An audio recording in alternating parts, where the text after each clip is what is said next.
Socrates శిష్యుడైన అరిస్టాటిలు తన శిష్యుడైన అలెగ్జాండర్తో భారతదేశపు గ్రంథాలలోని గీత యొక్క జ్ఞానాన్ని తెలిసిన గురువుని తెమ్మని నిర్దేశించాడు.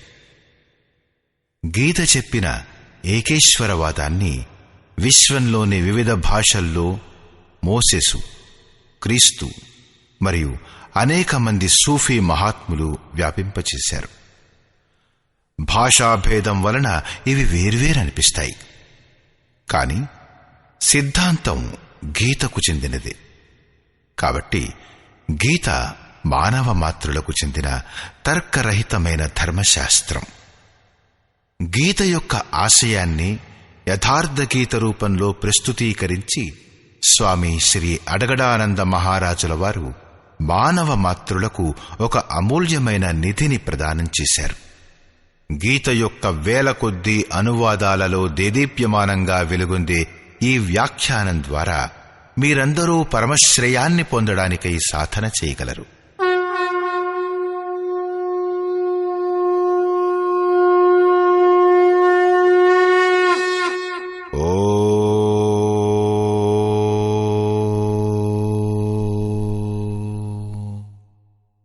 శ్రీ పరమాత్మనే నమః. యథార్థ గీత, శ్రీమద్భగవద్గీత, షష్ఠోధ్యాయం. ప్రపంచంలో మతం పేరు మీద ఆచార వ్యవహారాలు, పూజా పద్ధతులు, సాంప్రదాయాలు బహుళమైనప్పుడు దురాచారాలను నశింపచేయడానికి, ఈశ్వరుడొక్కడే అని నిరూపించడానికి, అతణ్ణి పొందు ప్రక్రియను ప్రశస్తం చెయ్యడానికి ఎవరో ఒక మహాపురుషుడు ఆవిర్భవించడం జరుగుతుంది.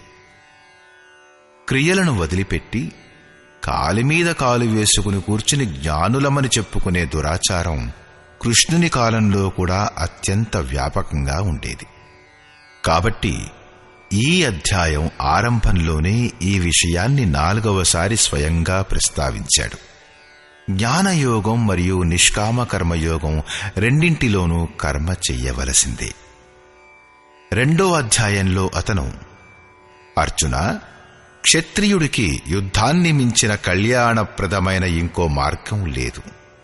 ఈ యుద్ధంలో ఓడిపోతే దైవత్వం మరియు గెలిస్తే మహామహిమ స్థితి దొరుకుతుందని అనుకుంటూ యుద్ధం చెయ్యి అనంటాడు. అర్జున, ఈ విషయం నీకు జ్ఞానయోగం సందర్భంలో చెప్పబడింది. ఏ విషయం? అదే యుద్ధం చెయ్యమని. జ్ఞానయోగమంటే కాలు మీద కాలు వేసుకుని కూర్చోవడం కాదు.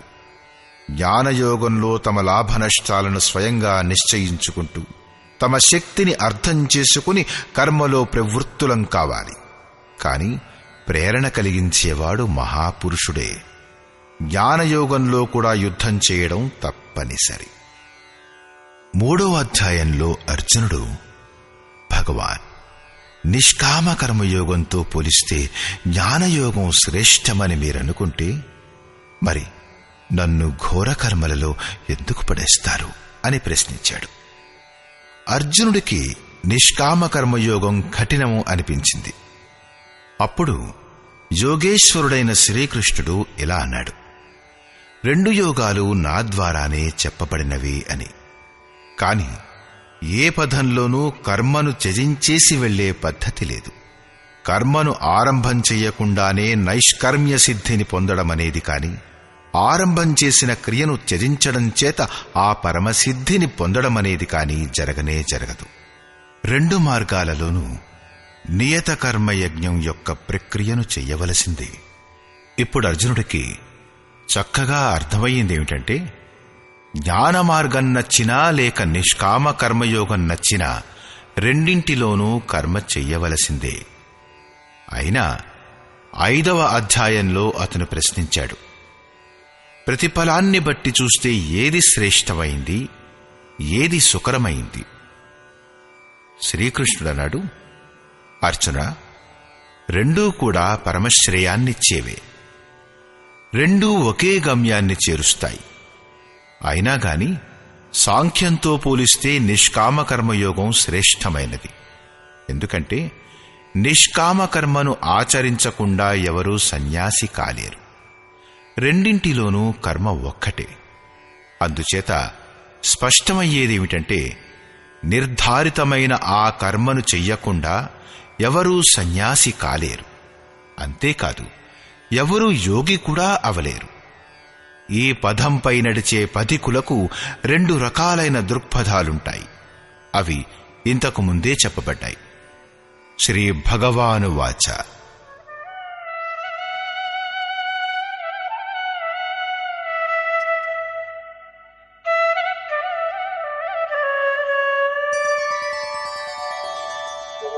అనాశ్రితః కర్మఫలం కార్యం కర్మ కరోతి యః స సన్యాసీ చ యోగీ చ న నిరగ్నిర్న చాక్రియః.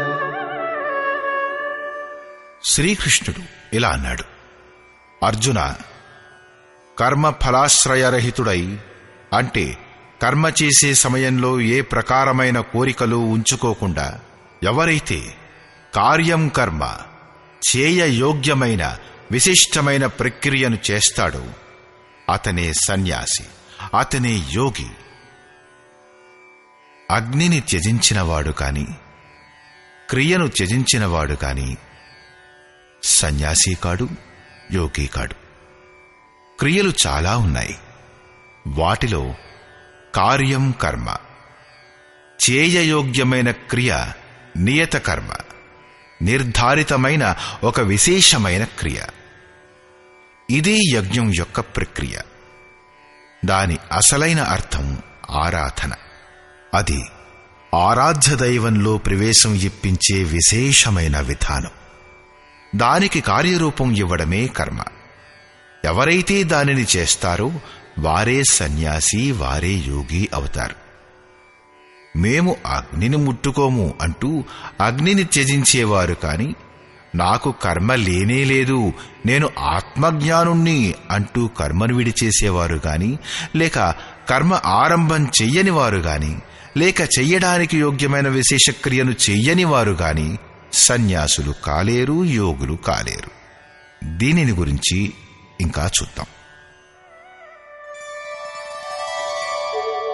యం సన్యాసమితి ప్రాహుః యోగం తం విద్ధి పాండవ నహ్య సన్యస్త సంకల్పో యోగీ భవతి కశ్చన.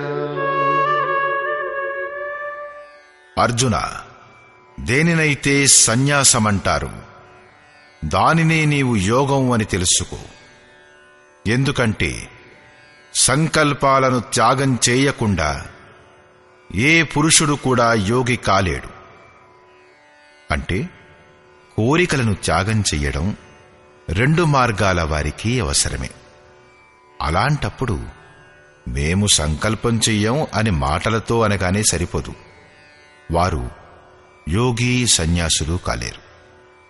శ్రీకృష్ణుడంటాడు, ఇలా ఎప్పటికీ జరగదు అని. ఆరురుక్షోర్మునేర్యోగం కర్మ కారణముచ్యతే యోగారూఢస్య తస్యైవ శమః కారణముచ్యతే. యోగ మార్గంలో పురోగమించాలనే కోరిక గల మననశీల పురుషులకై యోగం యొక్క ప్రాప్తి కర్మ చేయడం వల్లనే సాధ్యమవుతుంది.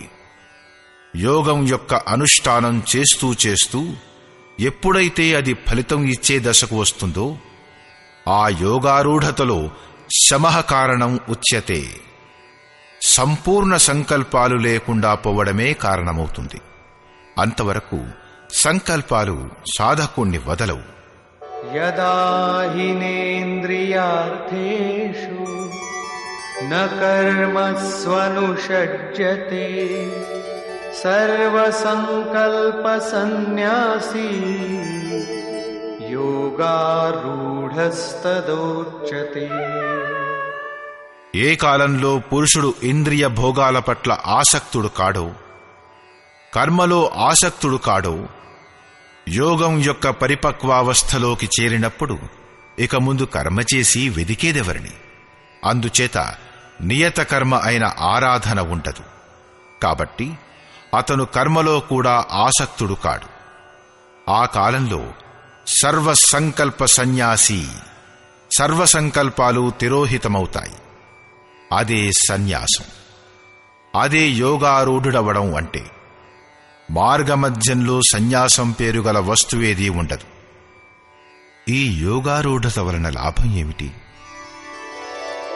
ఉద్ధరేదాత్మనాత్మానం నాత్మానమవసాదయే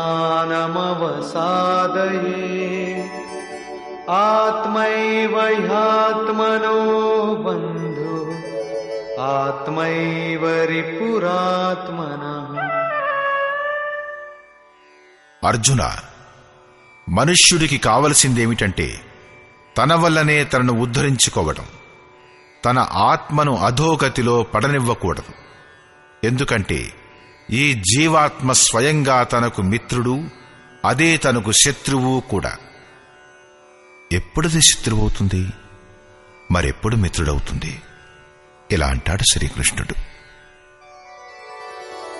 బంధురాత్మాత్మనస్తస్య యేనాత్మైవాత్మనా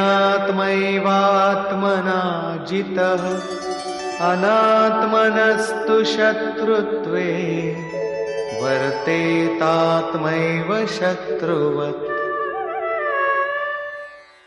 ఎవరి జీవాత్మ ద్వారా మనస్సు మరియు ఇంద్రియ సహితంగా శరీరం గెలవబడిందో అతనికి తన జీవాత్మయే మిత్రుడు. ఎవరి ద్వారా మనస్సు మరియు ఇంద్రియ సహితంగా శరీరం గెలవబడలేదో అతని పట్ల అదే స్వయంగా శత్రుత్వంతో వ్యవహరిస్తుంది. ఈ 2 శ్లోకాలలో శ్రీకృష్ణుడు ఒకే మాటంటాడు. తమ ద్వారా తమ ఆత్మను ఉద్ధరించుకోండి, దానిని అధోగతిలోకి పడనివ్వకండి. ఎందుకంటే ఆత్మయే మన మిత్రుడు. ఈ సృష్టిలో ఇంకో శత్రువు గాని ఇంకో మిత్రుడు గాని లేడు. ఏ ప్రకారంగా ఎవరి ద్వారా మనస్సహితంగా ఇంద్రియాలు గెలవబడ్డాయో అతనికి అతని ఆత్మ మిత్రుడై మిత్రత్వంలో వ్యవహరిస్తుంది, పరమ కళ్యాణాన్ని చేసేదవుతుంది.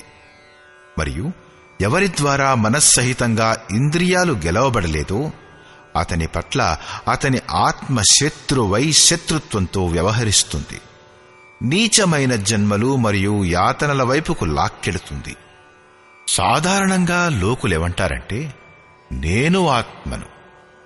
గీతలో దీనిని శస్త్రాలు నరకలేవు, అగ్ని కాల్చలేదు, వాయువు ఎండబెట్టలేదు, అది నిత్యమైనది, అమృత స్వరూపిణి, మార్పు చెందనిది, శాశ్వతమైనది, మరియు ఆ ఆత్మ నాలోనే ఉంది గదా అని చెప్పబడింది.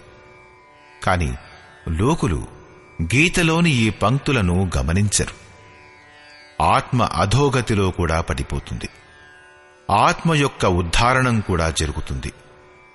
దీనికై కార్యం కర్మ, చేయయోగ్యమైన క్రియను ఆచరించే ఉద్ధరించబడుతుంది అని చెప్పబడింది. ఇప్పుడు అనుకూలమైన ఆత్మ యొక్క లక్షణాలేమిటో చూద్దాం.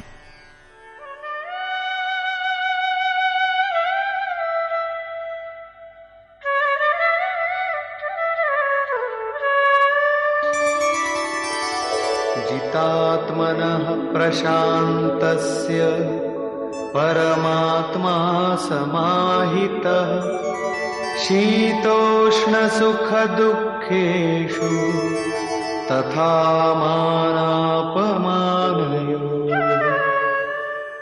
చలి వేడి, సుఖం దుఃఖం మరియు మానం అవమానాలలో ఎవరి అంతఃకరణం యొక్క ప్రవృత్తులు చక్కగా శాంతమై ఉంటాయో అలాంటి స్వాధీనమైన ఆత్మగల పురుషునిలో పరమాత్ముడు ఎల్లప్పుడూ స్థితుడై ఉంటాడు, ఎప్పటికీ వేరుకాడు.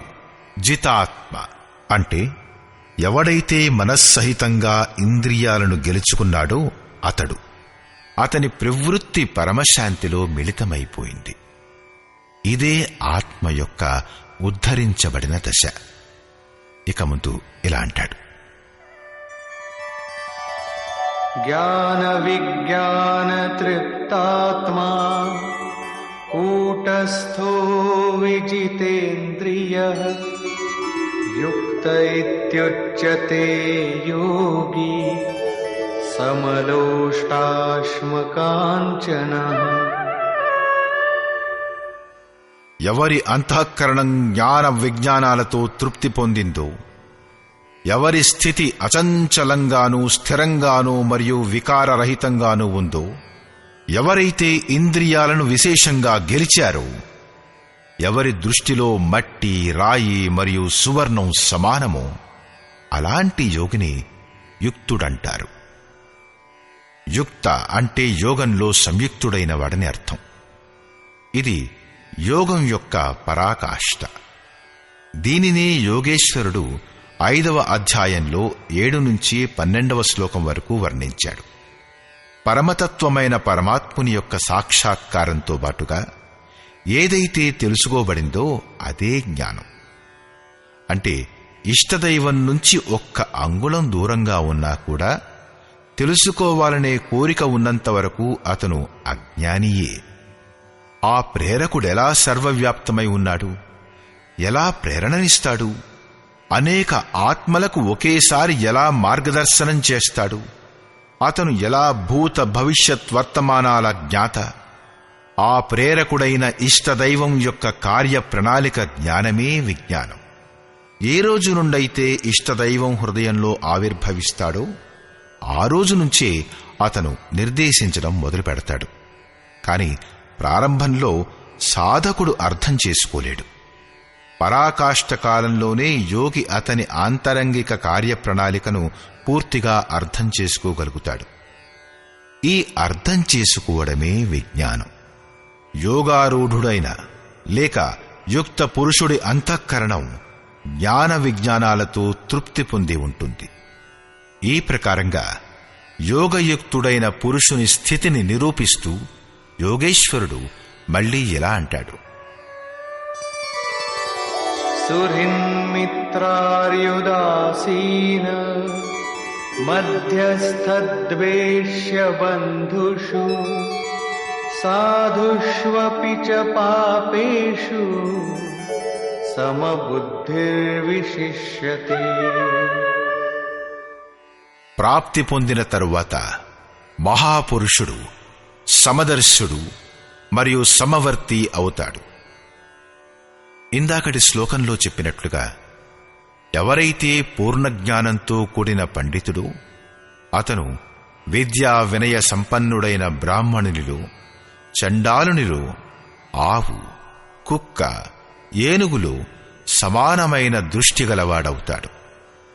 దాని పూరకమే ఈ శ్లోకం. హృదయపూర్వకంగా సహాయం చేసే సహృదయుడు, మిత్రుడు, వైరి, ఉదాసీనుడు, ద్వేషి, బంధుగణం, ధర్మాత్ముడు, పాపుల పట్ల కూడా సమానమైన దృష్టిగల యోగయుక్తుడైన పురుషుడు అతి శ్రేష్ఠుడు. అతను వారి కార్యకలాపాలపై దృష్టి నిలపడు, కాని వారి లోపల గల ఆత్మ యొక్క సంచారంపై అతని దృష్టి పడుతుంది. ఈ అందరిలోనూ అతనికి కనిపించే భేదం ఏమిటంటే, కొందరు క్రింది మెట్టుపై నిలబడితే కొందరు నిర్మలత్వానికి సమీపంలో ఉన్నారు. కాని ఆ సామర్థ్యం అందరిలోనూ ఉంది. ఇక్కడ యోగయుక్తుని లక్షణాలు మళ్లీ చెప్పబడ్డాయి. ఎవరైనా యోగయుక్తుడు ఎలా అవుతాడు? అతను ఎలాంటి యజ్ఞం చేస్తాడు? యజ్ఞస్థలం ఎలా ఉండాలి? ఆసనం ఎలా ఉండాలి? ఆ సమయంలో ఎలా కూర్చోవాలి? కర్త ద్వారా పాటించవలసిన నియమాలు, ఆహార విహారాలు, నిద్రపోవడం, మేల్కొని ఉండటం లాంటి వాటి సంయమన మరియు కర్మ ఎలా చెయ్యాలి మొదలైన విషయాలను గురించి యోగేశ్వరుడైన శ్రీకృష్ణుడు తరువాతి 5 శ్లోకాలలోనూ వివరిస్తాడు. వీటి వలన మీరు కూడా మీ యజ్ఞాన్ని సుసంపన్నం చేసుకోవచ్చును. 3వ అధ్యాయంలో అతను యజ్ఞం అన్న పదాన్ని పలుకుతూ ఇలా చెప్పాడు: యజ్ఞం యొక్క ప్రక్రియే నియతమైన కర్మ. 4వ అధ్యాయంలో యజ్ఞం స్వరూపాన్ని విస్తారంగా వివరించాడు. దానిలో ప్రాణాన్ని అపానంలో ఆహుతి, అపానాన్ని ప్రాణంలో ఆహుతి, ప్రాణాపానాల గతి నిరోధించి మనస్సును నిలపడం మొదలైనవి చేయబడతాయి. అంతా కలిపి చెప్పాలంటే యజ్ఞం యొక్క అసలు సిసలైన అర్థం ఆరాధన, మరియు ఆ ఆరాధ్య దైవం వరకు గల దూరాన్ని ప్రయాణింపజేసే ప్రక్రియ కర్మ. దీనిని గురించి 5వ అధ్యాయంలో కూడా చెప్పాడు. కాని దానికోసం ఆసనం, భూమి, చేసే విధి మొదలైన వాటి గురించి చెప్పలేదు. వాటిని గురించి యోగేశ్వరుడైన శ్రీకృష్ణుడు ఇక్కడ వివరిస్తాడు.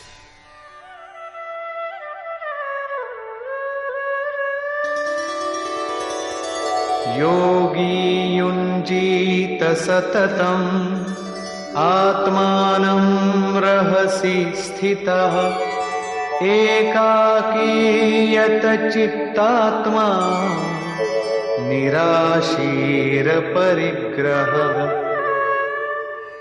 చిత్తాన్ని జయించడంలో నిమగ్నమైన యోగి మనస్సుని, ఇంద్రియాలని మరియు శరీరాన్ని వశంలో ఉంచుకుని కోరికల నుండి మరియు విషయ సంగ్రహాల నుండి విముఖుడై ఏకాంత స్థానంలో ఒంటరిగానే చిత్తాన్ని యోగక్రియలో నిమగ్నం చెయ్యాలి. దానికోసం ఎలాంటి స్థానం ఉండాలి, ఆసనం ఎలా ఉండాలి? शुचौ देशे प्रतिष्ठाप्य स्थिरमासनमात्मनः नात्युच्छ्रितं नातिनीचं चैलाजिनकुशोत्तरम्. శుద్ధి చెయ్యబడిన నేలపై కుశగడ్డి, జింక చర్మం, వస్త్రం లేక ఇంకొకటేదైనా సరే, పట్టు, ఉన్ని, బల్ల ఏదైనా పరచి మీ ఆసనాన్ని అతి ఎత్తు కాకుండానూ అతి క్రిందికి కాకుండానూ స్థిరంగా స్థాపించండి. శుద్ధి చెయ్యబడిన నేల అంటే ఊడ్చటం వంటివి చేయడంతో శుభ్రమైన నేలపైన ఏదో ఒకటి పరుచుకోవాలి. జింక చర్మం కావచ్చు, లేక చాప, లేక ఇంకేదైనా వస్త్రం, బల్ల ఏదైనా, ఏది లభ్యమైతే అది పరుచుకోవాలి. ఆసనం కదిలేది మెదిలేది అయి ఉండకూడదు. నేల నుంచి అతి ఎత్తుగా గాని లేక మరీ క్రిందకి గాని ఉండకూడదు. పూజ్య గురువు గారు రమారమి 5 అంగుళాల ఎత్తైన ఆసనం పైన కూర్చునేవారు. ఒకసారి భక్తులు 1 అడుగు ఎత్తుగల పాలరాతితో చేసిన ఒక ఆసనాన్ని తెప్పించారు. గురువుగారు దానిపై ఒకే ఒక రోజు కూర్చున్నాకన్నారు, వద్దులే, చాలా ఎత్తైపోయింది. సాధువు ఎత్తుగా కూర్చోకూడదు, అహంకారం పెరిగిపోతుంది. మరీ క్రిందకి కూడా కూర్చోకూడదు, హీనతాభావం ఏర్పడుతుంది, తనపై తనకే అసహ్యం ఏర్పడుతుంది. అంతే, దానిని ఎత్తించేసి అడవిలో ఒక తోట ఉండేది, అందులో వేయించేశారు. అక్కడికి గురువుగారెప్పుడూ వెళ్లేవారు కాదు, ఇప్పుడు కూడా ఎవరూ వెళ్లరు. అలా ఉండేది ఆ మహాపురుషుని యొక్క క్రియాత్మకమైన శిక్షణ. ఇలాగే సాధకునికి కూడా చాలా ఎత్తైన ఆసనం ఉండకూడదు. లేకపోతే భజన సంగతి వదిలిపెట్టి ముందు అహంకారం పెరిగిపోతుంది. ఆ తర్వాత భగవానుడంటాడు,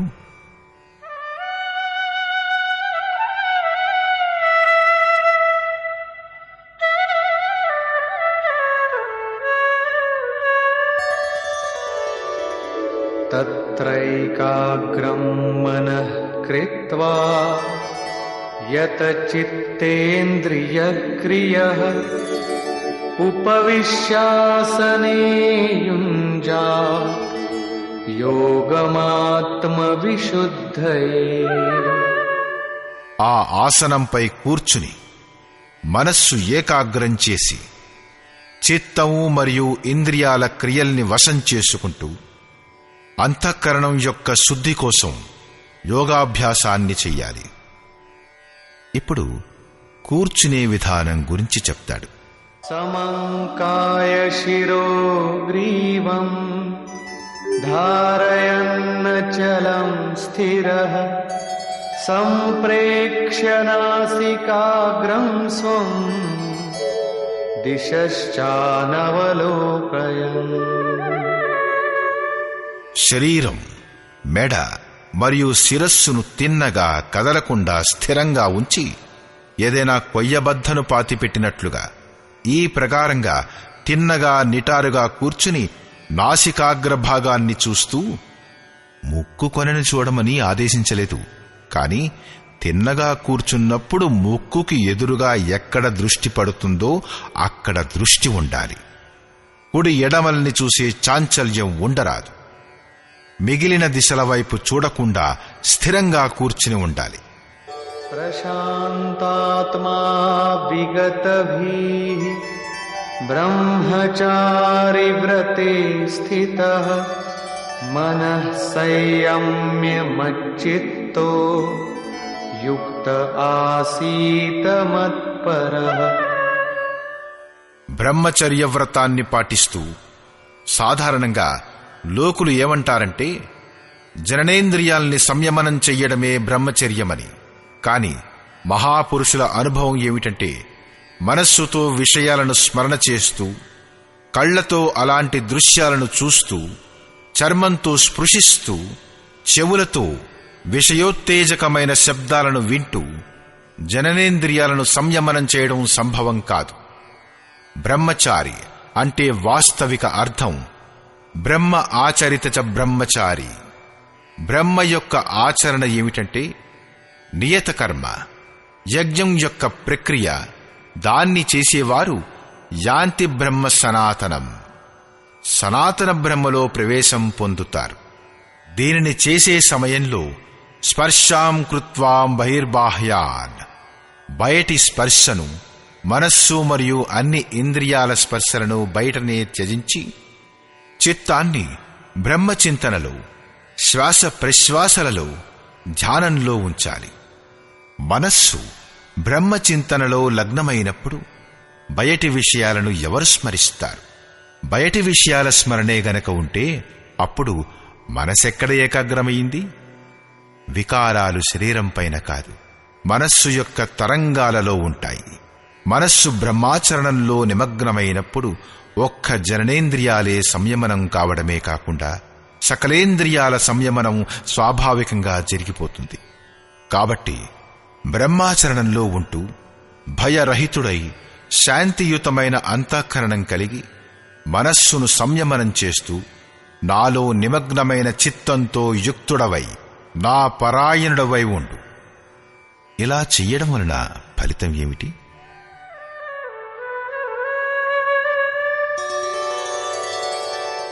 युञ्जन्नेवं सदात्मानं योगी नियतमानसः शान्तिं निर्वाणपरमा मत्संस्थामधिगच्छति.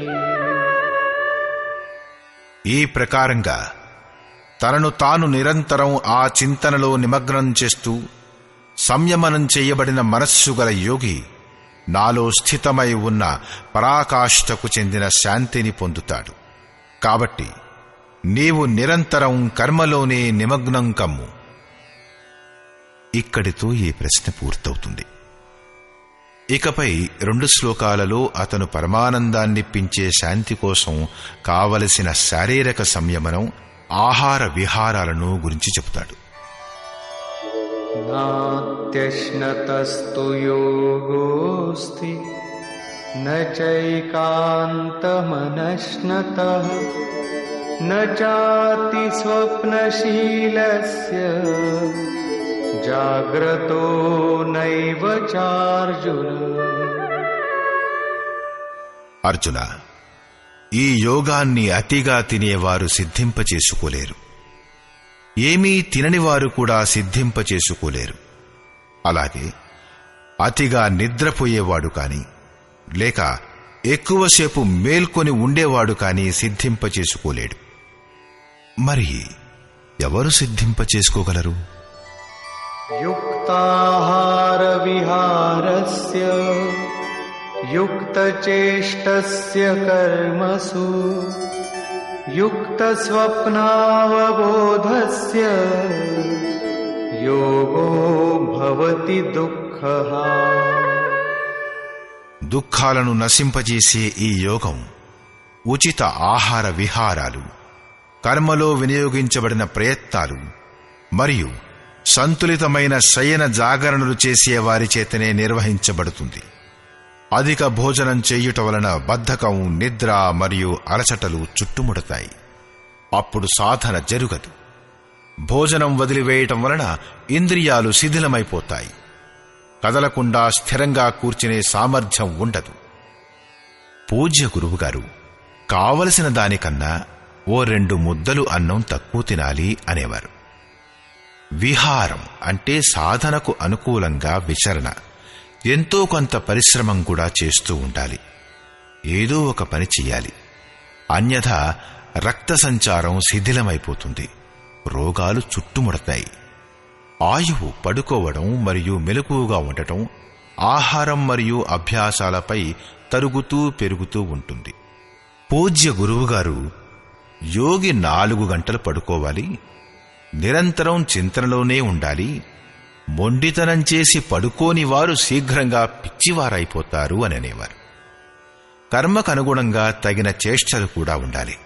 అంటే నియత కర్మ అయిన ఆరాధనకి అనురూపంగా నిరంతరం ప్రయత్నశీలురై ఉండాలి. బయటి విషయాలను స్మరణ చెయ్యకుండా ఎల్లప్పుడూ సాధనలోనే ఉండేవాడి యోగమే సిద్ధిస్తుంది, సఫలమవుతుంది.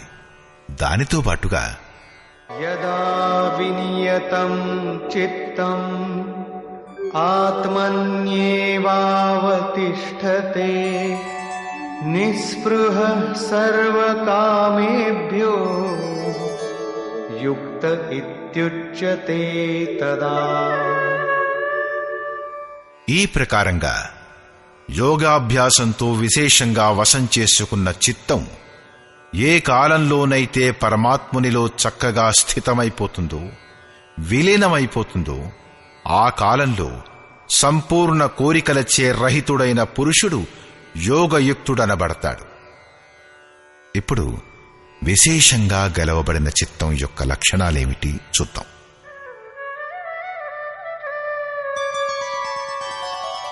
యథా దీపో నివాతస్థో నేంగతే సోపమా స్మృతా యోగినో యత చిత్తస్య యుంజతో యోగమాత్మనః.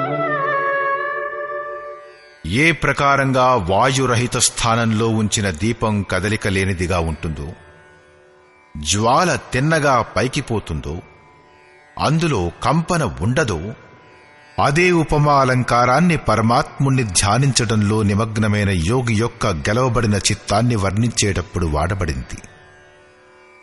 దీపం ఉదాహరణ మాత్రమే. ఈ రోజుల్లో దీపం వాడుక తగ్గిపోయింది. ఊదువత్తిని వెలిగించితే గాలి వీచకపోతే పొగ తిన్నగా పైకి వెడుతుంది. ఇది యోగి యొక్క గెలవబడ్డ చిత్తానికి ఒక ఉదాహరణ మాత్రమే.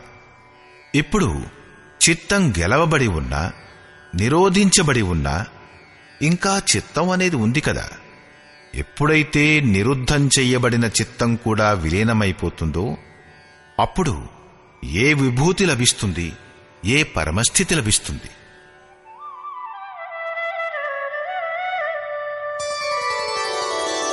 యత్రో పరమతే చిత్తం నిరుద్ధం యోగ సేవయా యత్ర చైవాత్మనాత్మానం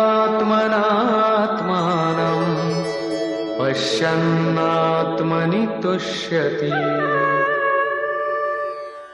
ఏ అవస్థలోనైతే యోగాభ్యాసంచే నిరుద్ధం చేయబడిన చిత్తం కూడా విలీనమైపోతుందో, కలిసిపోతుందో, వినష్టమైపోతుందో ఆ దశలో ఆత్మనా తమ ఆత్మ ద్వారా ఆత్మానం పరమాత్ముడిని చూస్తూ ఆత్మని ఏవా తమ ఆత్మలోనే సంతుష్టి పొందుతాడు, పరమాత్ముడినే చూస్తాడు.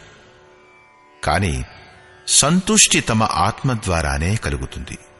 ఎందుకంటే ప్రాప్తి కాలంలో పరమాత్ముని సాక్షాత్కారం జరుగుతుంది. కాని తరువాతి క్షణంలోనే అతను తన ఆత్మను ఆ శాశ్వత ఈశ్వరీయ విభూతులతో కూడి ఉండటం గమనిస్తాడు. బ్రహ్మ అజరుడు, అమరుడు, శాశ్వతుడు, అవ్యక్తుడు మరియు అమృత స్వరూపుడు అయితే, ఇటువైపు ఆత్మ కూడా అజరం, అమరం, శాశ్వతం, అవ్యక్తం మరియు అమృత స్వరూపమై ఉంటుంది. ఉన్నాగాని అచింత్యం కూడా ఎప్పటి వరకు చిత్తం యొక్క తరంగాలు ఉంటాయో అప్పటి వరకు అది మీకు ఉపయోగపడదు. చిత్తం నిరోధించబడటం మరియు నిరుద్ధ చిత్తం యొక్క విలయ కాలంలో పరమాత్ముని సాక్షాత్కారమవుతుంది. దర్శనం అయిన 2వ క్షణంలోనే ఆ ఈశ్వరీయ గుణధర్మాలతో యుక్తమైన తన ఆత్మను పొందుతాడు. కాబట్టి తన ఆత్మలోనే సంతుష్టుడై ఉంటాడు. ఇదే అతని స్వరూపం, ఇదే పరాకాష్ఠ. దీని పూరకమైన తర్వాతి శ్లోకాన్ని చూద్దాం.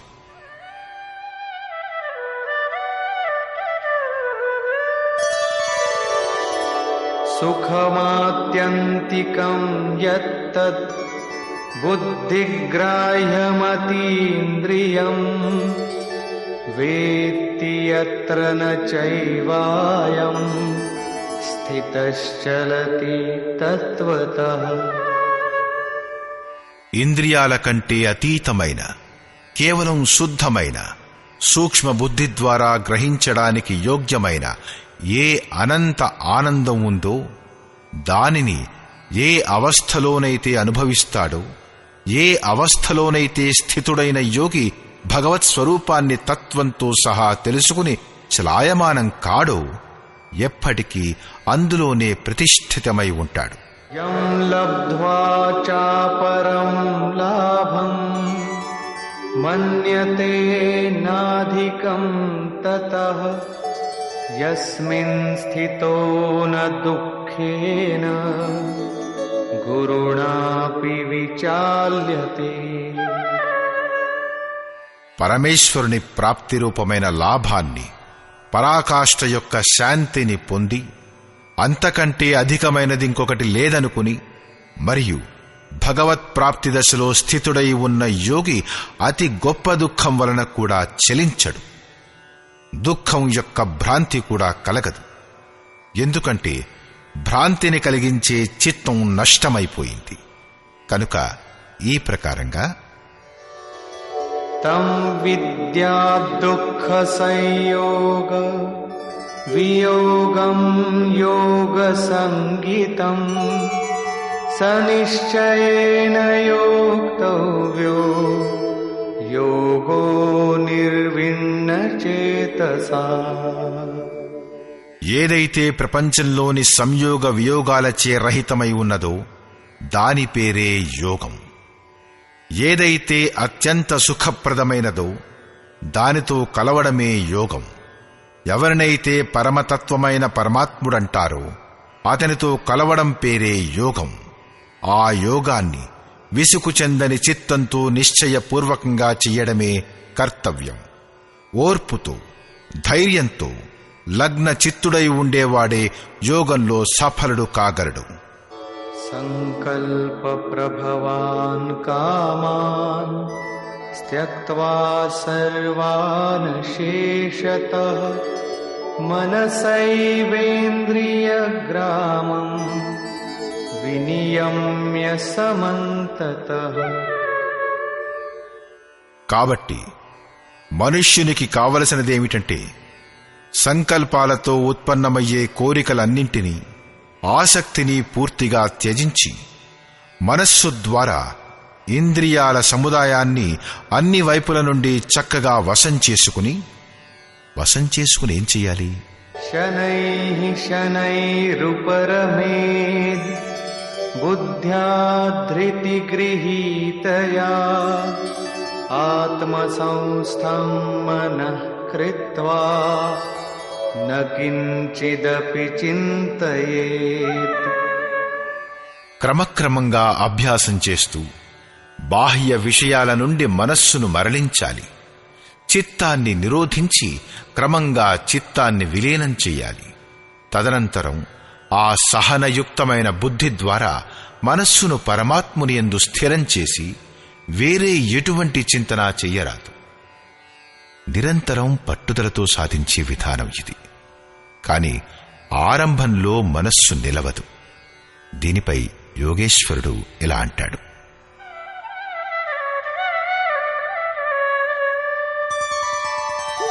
యతో యతో నిశ్చరతి మనశ్చంచలమస్థిరం తతస్తతో నియమ్యైతద్ ఆత్మన్యేవ వశం నయేత్.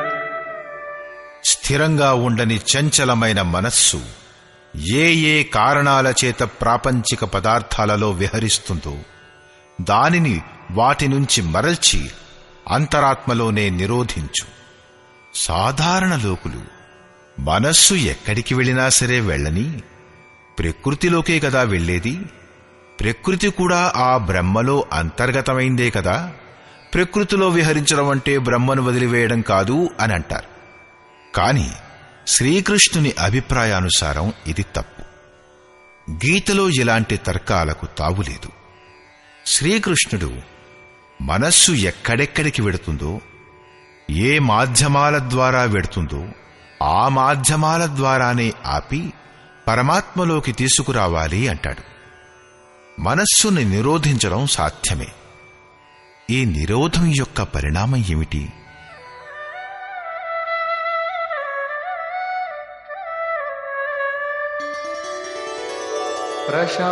ప్రశాంతమనసం యేనం యోగినం సుఖముత్తమం ఉపైతి శాంతరజసం బ్రహ్మభూతమకల్మషం. ఎవరి మనస్సైతే పూర్తిగా శాంతి వహించిందో, ఎవరైతే పాపాలు లేనివారో, ఎవరి రజోగుణం శాంతమైపోయిందో, బ్రహ్మలో ఏకీభూతుడైన అలాంటి యోగికి సర్వోత్తమమైన ఆనందం లభ్యమవుతుంది. దానికంటే ఉత్తమమైనది మరొకటి లేదు. యుంజన్నేవం సదాత్మానం యోగీ విగతకల్మషః సుఖేన బ్రహ్మ సంస్పర్శం అత్యంతం సుఖమశ్నుతే. పాపరహితుడైన యోగి ఈ ప్రకారంగా ఆత్మను నిరంతరం ఆ పరమాత్మనిలో నిమగ్నం చేస్తూ సుఖపూర్వకంగా పరబ్రహ్మ పరమాత్ముణ్ణి పొంది అనంతానందాన్ని అనుభవిస్తాడు. అతను బ్రహ్మ సంస్పర్శ అంటే బ్రహ్మ యొక్క స్పర్శ ప్రవేశాలతో పాటు అనంత ఆనందాన్ని అనుభవిస్తాడు. అందువల్ల భజన చేయడం అనివార్యం. దీనిని గురించి ఇంకా ఇలా అంటాడు: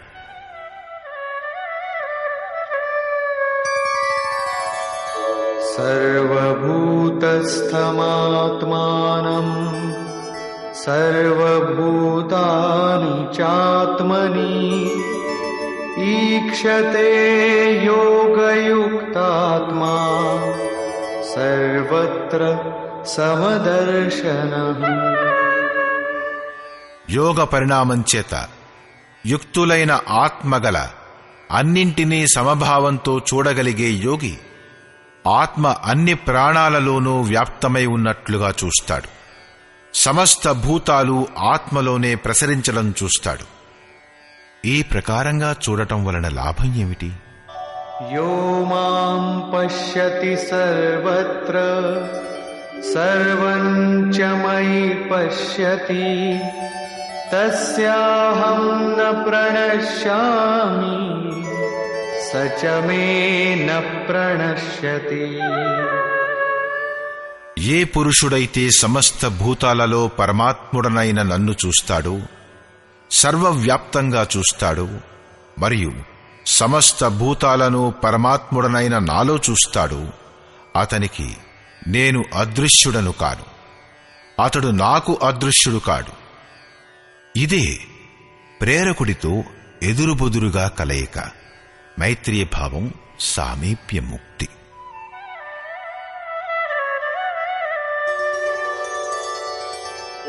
సర్వభూతస్థితం యో మాం భజత్యేకత్వమాస్థితః సర్వథా వర్తమానోపి స యోగీ మయి వర్తతే. ఏ పురుషుడైతే అనేకత్వం కంటే అతీతమైన ఏకత్వ భావంతో పరమాత్ముడనైన నన్ను భజిస్తాడు, ఆ యోగి అన్ని ప్రకారాల కార్యాలలో వ్యవహరిస్తూ కూడా నాలోనే ప్రవర్తిస్తాడు. ఎందుకంటే నేనుగాక అతనికి ఈ ప్రపంచంలో ఏమీ లేదు కదా. అతనికి బాహ్యము అంతరము వినష్టమైపోయాయి. కాబట్టి అతను ఇప్పుడు లేచినా కూర్చున్నా ఏం చేసినా కూడా నా సంకల్పం వల్లనే చేస్తాడు. ఆత్మౌపమ్యేన సర్వత్ర సమం పశ్యతి యోర్జున సుఖం వా యది వా దుఃఖం స యోగీ పరమో మతః. హే అర్జున, ఏ యోగైతే తనతో సమానంగా సమస్త భూతాలను సమంగా చూస్తాడో, తనలాగానే చూస్తాడో, సుఖ దుఃఖాలను కూడా అందరిలో సమానంగా చూస్తాడో, ఆ యోగి పరమశ్రేష్ఠుడుగా చెప్పబడతాడు. ఈ ప్రశ్న పూర్తయింది. తరువాత అర్జునుడు ఇంకో ప్రశ్న వేస్తాడు. అర్జున ఉవాచ.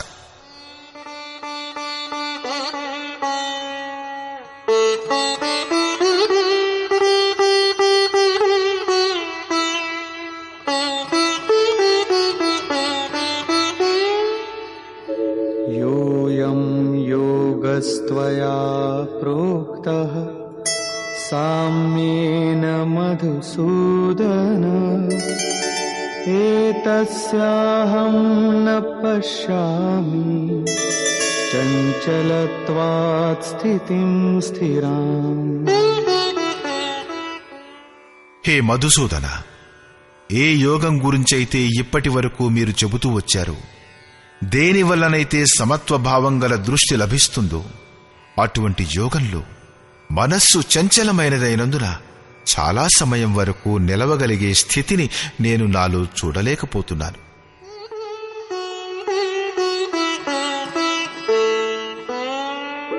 చంచలం హి మనః కృష్ణ ప్రమాథి బలవదృఢం తస్యాహం నిగ్రహం మన్యే వాయోరివ సుదుష్కరం. హే కృష్ణ, ఈ మనస్సు చాలా చంచలమైనది, ప్రమదనశీలమైనది, మొండిది, బలవంతమైనది. కాబట్టి దీనిని వశం చేసుకోవడం గాలిని గుప్పెటలో పట్టుకున్నంత కష్టతరమైనదని భావిస్తాను. గాలి దుమారాన్ని ఆపడం, దీనిని ఆపడం సమానమే. దీనిని గురించి యోగేశ్వరుడైన శ్రీకృష్ణుడు ఇలా అంటాడు. శ్రీ భగవాను వాచ.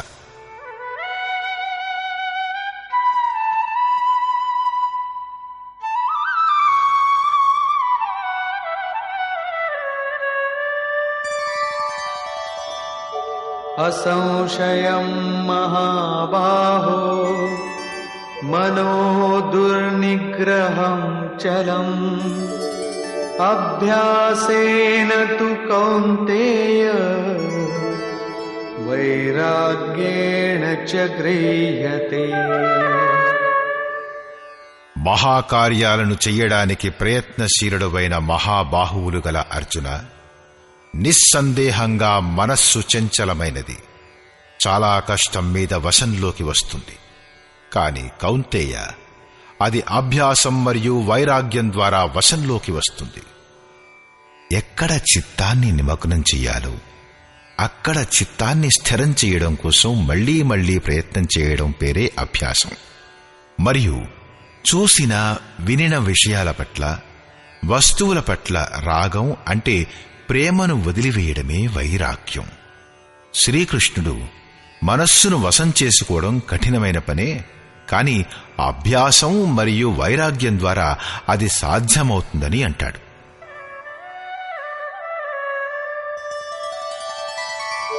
असंयतात्मना योगो दुष्प्राप इति मे मतिः वश्यात्मना तु यतता शक्यो वाप्तुमुपायतः.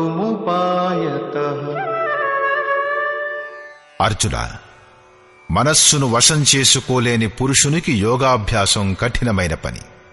కాని స్వవశంలో ఉన్న మనస్సు గల ప్రయత్నశీలుడైన పురుషునికి యోగం సహజంగా లభిస్తుంది.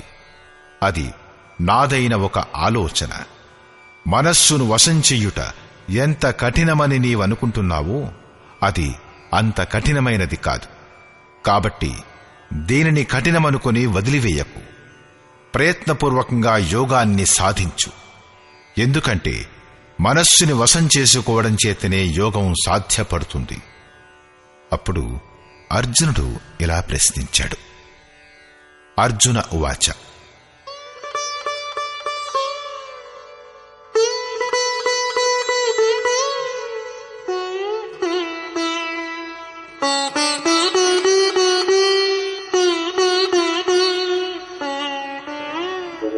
अयति श्रद्धयोपेतो योगाच्चलितमानसः अप्राप्य योगसंसिद्धिम् कां गतिं कृष्ण गच्छति. యోగాన్ని ఆచరిస్తున్నప్పుడు ఎవరి మనస్సైనా చలించిపోయినట్లయితే యోగం పట్ల శ్రద్ధ ఉండి కూడా అలాంటి పురుషుడు భగవత్సిద్ధిని పొందకుండా ఏ గతిని పొందుతాడు? కచ్చిన్నో భయ విభ్రష్టః ఛిన్నాభ్రమివ నశ్యతి అప్రతిష్ఠో మహాబాహో విమూఢో బ్రహ్మణః పథి. మహాబాహువైన శ్రీకృష్ణ, భగవత్ప్రాప్తి యొక్క మార్గంలో విచలితుడైన మోహితుడైన ఆ పురుషుడు చిన్నాభిన్నమైన మేఘాల వలె రెండు వైపుల నుండి నష్టభ్రష్టుడు కాడా. చిన్న మేఘం గనక ఆకాశంలో ఉంటే అది కురవలేదు, తిరిగి పెద్ద మేఘాలతో కలవనూ లేదు. కాని చూస్తూ ఉండగానే వినష్టమైపోతుంది.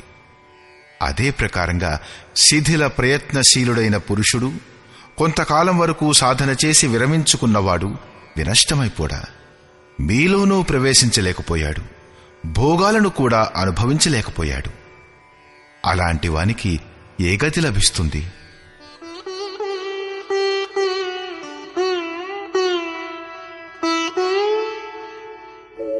ఏతన్మే సంశయం కృష్ణ ఛేత్తుమర్హస్య శేషతః త్వదన్యః సంశయస్యాస్య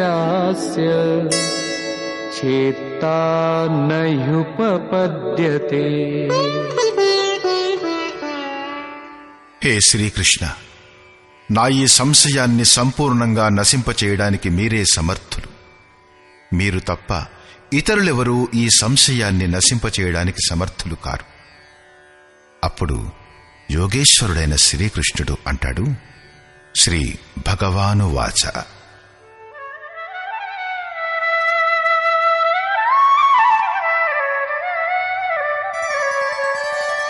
పార్థ నైవేహ నాముత్ర వినాశస్తస్య విద్యతే నహి కళ్యాణకృత్ కశ్చిద్ దుర్గతిం తాత గచ్చతి.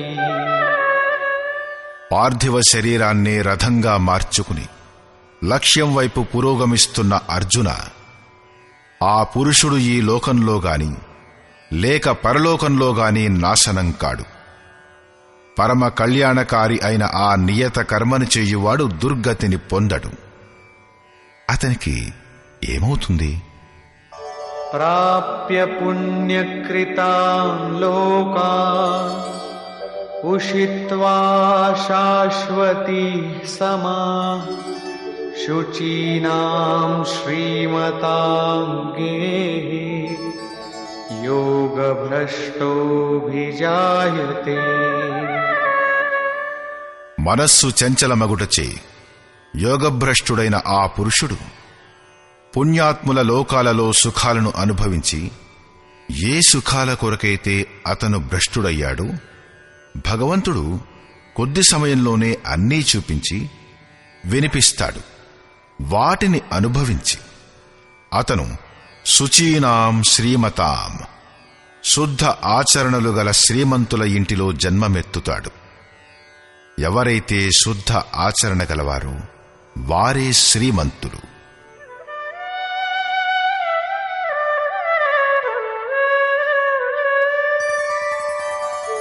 अथवा योगिनामेव कुले भवति धीमताम् एतद्धि दुर्लभतरम् लोके जन्म यदीदृशम्. అలా అక్కడ జన్మమెత్తలేకపోతే కూడా స్థిర బుద్ధిగల యోగుల కులంలో అతను ప్రవేశం పొందుతాడు. శ్రీమంతుల ఇంట్లో పవిత్రమైన సంస్కారాలు చిన్నతనం నుండే అలవడతాయి. కాని అక్కడ జన్మనెత్తలేకపోతే అతను యోగుల కులంలో, ఇంట్లో కాదు యోగుల కులంలో శిష్య పరంపరలో ప్రవేశం పొందుతాడు. కబీరు, తులసీదాసు, రైదాసు, వాల్మీకి మొదలగువారు శుద్ధ ఆచరణ గల శ్రీమంతుల ఇంట్లో కాకుండా యోగుల కులంలో ప్రవేశం పొందారు. సద్గురువు యొక్క కులంలో సంస్కారాల పరివర్తన కూడా ఒక జన్మే. మరియు అలాంటి జన్మ ప్రపంచంలో నిస్సందేహంగా దుర్లభమవుతుంది. యోగుల వద్ద జన్మమంటే అర్థం వారి శరీరం నుండి పుత్రునిగా ఉత్పన్నమవడమని కాదు. గృహాన్ని వదిలేయడానికి ముందు పుట్టిన కొడుకులు మోహవశం చేత మహాపురుషుణ్ణి తండ్రిగానే భావించవచ్చు. కాని మహాపురుషునికి మాత్రం తన ఇంటివారంటూ ఎవరూ ఉండరు. ఏ శిష్యులైతే అతని నియమాల్ని అనుష్ఠిస్తారో వారి మహత్వం కొడుకుల కన్నా కూడా చాలా అధికమని భావించబడుతుంది. వారే అతనికి నిజమైన పుత్రులు. ఎవరైతే యోగ సంస్కారాలతో యుక్తులు కారో వారిని మహాపురుషులు తమవారిగా చేసుకొనరు. పూజ్య గురువుగారు గనక సాధువుల్ని తయారు చేస్తూ పోతే వేల మంది విరక్తులు వారి శిష్యులై ఉండేవారు. కాని వారు కొందరికి దారి ఖర్చులు ఇచ్చి, కొందరి ఇళ్లకి కబురు పంపించి, జాబులు వ్రాసి, నచ్చచెప్పి, సముదాయించి అందరినీ తమ తమ ఇళ్లకు పంపించి వేశారు. కొంతమంది మొండితనం చేస్తే వారికి అపశకునమయ్యేది. లోపలి నుంచి అంగీకారం స్ఫురించేది కాదు. ఇతనిలో సాధువు కావడానికి ఒక్క లక్షణం కూడా లేదు, ఇతన్ని ఉంచుకోవడం మంచిది కాదు, ఇతను తరించలేడు అని అనుకుని వారిని తమ వద్ద ఉంచుకోవడానికి ఇష్టపడేవారు కాదు. నిరాశ చెంది ఒకరిద్దరు కొండ మీద నుంచి దూకి తమ ప్రాణాల్ని కూడా వదిలేశారు. కాని గురువుగారు వారిని తమ వద్ద ఉంచుకోలేదు. తరువాత విషయం తెలిసినప్పుడు అనేవారు, అతను చాలా వ్యాకులత చెంది ఉన్నాడని నాకు తెలుసు, కాని నిజంగానే చచ్చిపోతాడనుకుంటే ఉంచేసేవాడిని. ఒక పతితుడుండేవాడు, అంతకన్నా ఏమవుతుంది? మమత్వం వారిలో కూడా ఎక్కువగానే ఉండేది. అయినా వారు ఉంచుకోలేదు. 6-7 మందిని గురువుగారు ఆదేశ ప్రకారం ఉంచుకోవడం జరిగింది. వారి గురించి, ఈరోజు ఒక యోగభ్రష్టుడు వస్తున్నాడు, జన్మ జన్మల నుంచి దారి తప్పి ఉన్నవాడు నడిచి వస్తున్నాడు, ఈ పేరు ఈ రూపంతో వస్తున్నాడు, అతణ్ణి ఉండనివ్వు, బ్రహ్మ విద్యను ఉపదేశించు, అతణ్ణి ముందుకు నడుపు అని భగవంతుడు గురువుగారికి ఆదేశమిచ్చాడు. కేవలం వారిని మాత్రమే ఉంచుకున్నారు. ఈనాటికి కూడా వారిలో నుంచి ఒక మహాపురుషుడు ధారకుండిలో ఉన్నారు. ఇంకొకతను అనసూయాయిలో, ఒకరిద్దరు వేరే చోట్ల కూడా ఉన్నారు. వారికి సద్గురువు కులంలో ప్రవేశం దొరికింది. అలాంటి మహాపురుషులను పొందటం అతి దుర్లభమే.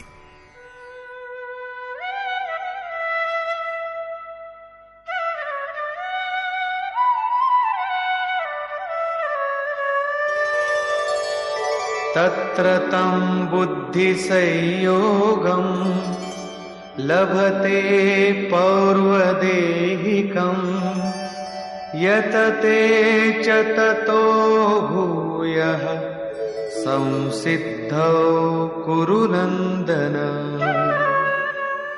అక్కడ ఆ పురుషుడు ఇంతకు ముందు ఉండిన శరీరంలో సాధన చేయబడిన బుద్ధి సంయోగంతో, అంటే పూర్వజన్మలో చేయబడిన సాధనా సంస్కారాలను అనాయాసంగానే పొందుతాడు.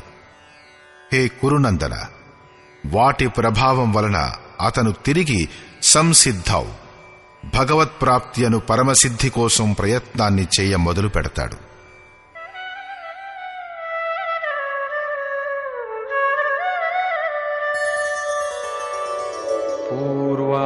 పూర్వాభ్యాసేన తేనైవ హ్రియతే హ్యవశోऽపి సః జిజ్ఞాసురపి యోగస్య శబ్ద బ్రహ్మాతి వర్తతే.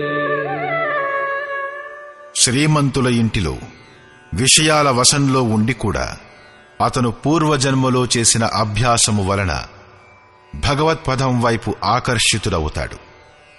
యోగంలో శిథిల ప్రయత్నం చేసిన వాడైన ఆ జిజ్ఞాసువు కూడా వర్ణనాతీతమైన నిర్వాణ పథాన్ని పొందుతాడు. దానిని పొందడానికి ఇదే పద్ధతి. ఎవరూ ఒక్క జన్మలో దానిని పొందలేరు కూడా. ప్రయత్నాద్యతమానస్తు యోగీ సంశుద్ధ కిల్బిషః అనేక జన్మ సంసిద్ధః తతో యాతి పరాం గతిం. అనేక జన్మల నుంచి ప్రయత్నం చేసిన యోగి పరమసిద్ధిని పొందుతాడు. ప్రయత్నపూర్వకంగా అభ్యాసం చేసే యోగి అన్ని పాపాల నుంచి చక్కగా శుద్ధమై పరమగతిని పొందుతాడు. పరమగతిని పొందడానికి ఇదే క్రమం. మొదట శిథిల ప్రయత్నంతోటే ఈ యోగం ప్రారంభమవుతుంది. మనస్సు చలించటం వలన జన్మనెత్తవలసి వస్తుంది. సద్గురువు కులంలో ప్రవేశం దొరుకుతుంది. ప్రతి జన్మలో అభ్యాసం చేస్తూ దేని పేరైతే పరమగతియో పరమధామమో అక్కడికే చేరుకుంటాడు. శ్రీకృష్ణుడు ఈ యోగంలో బీజం యొక్క నాశనం లేదు. మీరు 2 అడుగులు మాత్రం నడవండి చాలు, ఆ సాధన ఎప్పటికీ నశించదు అన్నాడు. అన్ని రకాల పరిస్థితులలో ఉంటూ కూడా పురుషుడు ఇలా చెయ్యగలుగుతాడు. కారణమేమిటంటే కొద్ది సాధనను పరిస్థితులలో చిక్కుకున్న వ్యక్తే చెయ్యగలుగుతాడు. ఎందుకంటే అతని వద్ద సమయం ఉండదు గనుక.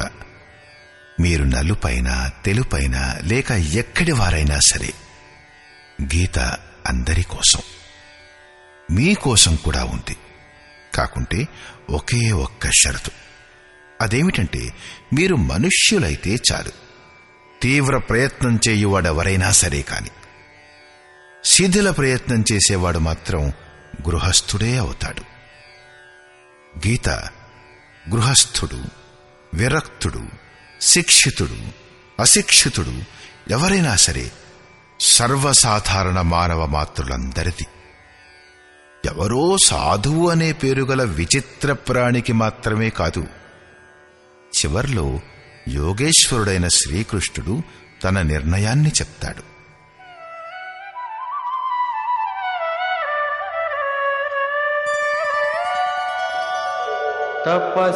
తపస్విభ్యోధికో యోగి జ్ఞానిభ్యోऽపి మతోధికః కర్మిభ్యశ్చాధికో యోగి తస్మాద్యోగీ భవార్జున. తపస్సుల కంటే జ్ఞానుల కంటే కూడా యోగి శ్రేష్ఠుడుగా భావించబడతాడు. కర్మ చేసేవారి కంటే కూడా యోగి శ్రేష్ఠుడు. కాబట్టి అర్జున, నువ్వు యోగివి కమ్ము. తపస్వి. తపస్వి మనస్సహితంగా ఇంద్రియాలను యోగదశలకి తేవడానికై తపింపచేస్తాడు. ప్రస్తుతానికి అతనిలో యోగం లేదు. కర్మ చేసేవాడు. కర్మ చేసేవాడు ఈ నియత కర్మను తెలుసుకుని అందులో ప్రవృత్తుడవుతాడు. అతను తన శక్తిని తెలుసుకుని ప్రవృత్తుడు కాడు, సమర్పణ చేసుకుని ప్రవృత్తుడు కాడు. కర్మ చేస్తాడంతే. జ్ఞాని. జ్ఞాన మార్గంలో ప్రవర్తించేవాడు నియత కర్మ, యజ్ఞం యొక్క విశేష ప్రక్రియను చక్కగా అర్థం చేసుకుని తన శక్తిని ముందుంచుకుని దానిలో ప్రవృత్తమవుతాడు. అతని లాభనష్టాల బాధ్యత అతనిదే. దానిపై దృష్టి ఉంచి ఆచరిస్తాడు. యోగి. నిష్కామ కర్మయోగి ఇష్టదైవంపై ఆధారపడి పూర్ణ సమర్పణ భావంతో పాటు నియత కర్మ, అదే యోగ సాధనలో ప్రవృత్తమవుతాడు. అటువంటి యోగక్షేమాల బాధ్యత భగవంతుడైన యోగీశ్వరునిపైన ఉంటుంది. పతనమయ్యే పరిస్థితులు ఏర్పడినా కూడా అతనికి పతనమయ్యే భయం ఉండదు. ఎందుకంటే ఏ పరమతత్వాన్నైతే అతను కోరుకొంటాడో అదే అతనిని సంభాళించే బాధ్యతను కూడా తీసుకుంటుంది. తపస్వి ఇంకా యోగాన్ని పొందడానికై ప్రయత్నం చేసేవాడు మాత్రమే. కర్మ చేసేవాడు కర్మను తెలుసుకుని చేస్తాడు. అంటే వారు పతనమవ్వచ్చును. ఎందుకంటే వారిరువురిలోనూ సమర్పణ భావం లేదు. తమ లాభనష్టాలను చూసుకునే సామర్థ్యం లేదు. కాని జ్ఞానయోగికి పరిస్థితులు తెలుసు. తన శక్తి గురించి తెలుసు. అతని బాధ్యత అతనిపైనే ఉంది. నిష్కామ కర్మయోగి సమస్తం ఇష్టదైవంపై వదిలేస్తాడు. ఆ ఇష్టదైవం అతని తోడుగా నిలుస్తాడు. పరమ కళ్యాణ పథంలో ఈ ఇద్దరూ సరిగ్గానే నడుస్తారు. కాని ఎవరి భారమైతే ఇష్టదైవం వహిస్తాడో అతను వీరిలో శ్రేష్ఠుడు. ఎందుకంటే ప్రభువు అతణ్ణి స్వీకరించాడు. అతని హాని లాభాలు ప్రభువే చూస్తాడు. కాబట్టి యోగియే శ్రేష్ఠుడు. కనుక అర్జున, నీవు యోగివి కమ్ము. సమర్పణ భావంతో కూడి యోగాన్ని ఆచరించు. యోగి శ్రేష్ఠుడు. కాని వారిలో కూడా అంతరాత్మతో కూడి ప్రయత్నించే యోగి సర్వశ్రేష్ఠుడు. ఇంకా ఇలా అంటాడు: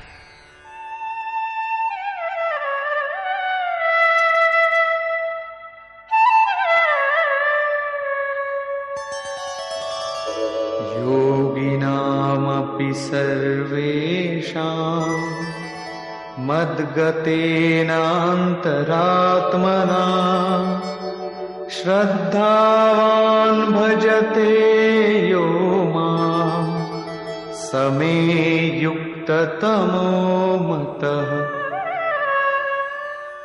నిష్కామ కర్మయోగులందరిలో కూడా ఎవరైతే శ్రద్ధా నిమగ్నుడై అంతరాత్మతో అంతర్చింతనతో నన్ను నిరంతరం భజిస్తాడో ఆ యోగియే నాకు పరమశ్రేష్ఠుడు. భజన ఇతరులకు చూపించే లేక ప్రదర్శించే వస్తువు కాదు. దీని పట్ల సమాజం అనుకూలంగా ఉండవచ్చు, కాని ప్రభువు మాత్రం ప్రతికూలమైపోతాడు. భజన అత్యంత గోప్యమైనది. అది అంతఃకరణంతో జరుగుతుంది. దాని పెరుగుదల తరుగుదలలు అంతఃకరణంపైనే ఆధారపడి ఉంటాయి. సారాంశం: ఈ అధ్యాయం ప్రారంభంలో యోగేశ్వరుడైన శ్రీకృష్ణుడన్నాడు, ప్రతిఫలాన్ని ఆశించకుండా ఎవరైతే కార్యం కర్మ అంటే యోగ్యమైన ప్రక్రియా విశేషాన్ని ఆచరిస్తాడో అతనే సన్యాసి. అట్టి కర్మ చేసేవాడే యోగి. క్రియలను గాని లేక అగ్నిని గాని వదిలేసినంత మాత్రం చేత ఎవరూ సన్యాసి లేక యోగి కాలేరు. సంకల్పాలను త్యజించకుండా ఎవరైనా సన్యాసి లేక యోగి కాలేరు. మేము సంకల్పాలు చెయ్యము, అలా చెప్పినంత మాత్రాన సంకల్పాలు మనల్ని వదలవు. యోగంపై ఆరూఢుడు కావాలని కోరుకునే పురుషుడు ఏం చెయ్యాలంటే కార్యం కర్మను చెయ్యాలి. మరియు కర్త చేస్తూ చేస్తూ ఎప్పుడైతే యోగారూఢుడవుతాడో అప్పుడే సర్వసంకల్పాలు లేకుండా పోతాయి. అంతకు పూర్వం కాదు. సర్వసంకల్పాలు లేకుండా పోవడమే సన్యాసం. యోగేశ్వరుడు మళ్లీ ఇలా అన్నాడు: ఆత్మ అధోగతిలోకి పడిపోగలదు. దాన్ని ఉద్ధరించడం కూడా జరుగుతుంది. ఏ పురుషునిచే మనస్సహితంగా ఇంద్రియాలు గెలవబడ్డాయో అతని పట్ల అతని ఆత్మ మిత్రుడుగా మారి మిత్రత్వంలో వ్యవహరిస్తుంది. పరమ కళ్యాణప్రదమవుతుంది. ఎవరిచే ఇవి గెలవబడలేదు అతని పట్ల అతని ఆత్మ శత్రువుగా మారి శత్రుత్వంతో వ్యవహరిస్తుంది, యాతనలకు కారణమవుతుంది. ఇందువల్ల మనుష్యులు తమ ఆత్మను అధోగతిలో పడవేయరాదు. తమ ద్వారా తమ ఆత్మను ఉద్ధరించుకోవాలి. ప్రాప్తిని పొందిన యోగి ఉండే విధానాన్ని గురించి అతను చెప్పాడు. యజ్ఞస్థలి, కూర్చునేటందుకు ఆసనం మరియు కూర్చునే పద్ధతిని గురించి అతను చెప్పాడు. స్థానం ఏకాంతం, శుద్ధమైనదిగా ఉండాలి. వస్త్రం జింక చర్మం లేక గడ్డి ఆసనం ఉండాలి. కర్మకు అనుగుణంగా చేష్టలు, యుక్త ఆహార విహారాలు, నిద్రించటం, మేల్కొనే సమయం గురించి శ్రీకృష్ణుడు నొక్కి చెప్పాడు. యోగి యొక్క నిరుద్ధమైన చిత్తాన్ని పోల్చడానికి వాయురహిత స్థానంలో ఉన్న దీపం యొక్క అకంపిత శిఖను ఉపమానంగా చెప్పాడు. ఈ ప్రకారంగా నిరుద్ధమైన ఆ చిత్తం కూడా ఎప్పుడు విలీనమైపోతుందో ఆ సమయంలో అతను యోగం యొక్క పరాకాష్ఠ అనంత ఆనందాన్ని పొందుతాడు. ప్రపంచం యొక్క సంయోగ వియోగాలతో రహితమైన అనంత సుఖం పేరే మోక్షం. యోగం అంటే అర్థం దానితో కలవడం. ఏ యోగి అయితే ఇందులో ప్రవేశం పొందుతాడో అతను సమస్త భూతాల పట్ల సమదృష్టి గలవాడవుతాడు. తన ఆత్మలో అందరి ఆత్మలను చూడగలుగుతాడు. అతను పరమ పరాకాష్ఠ అయిన శాంతిని పొందుతాడు. కాబట్టి యోగం ఆవశ్యకం. మనస్సు ఎక్కడికి వెళ్ళినా అక్కడి నుంచి లాక్కొచ్చి మళ్లీ మళ్లీ దాన్ని నిరోధించాలి.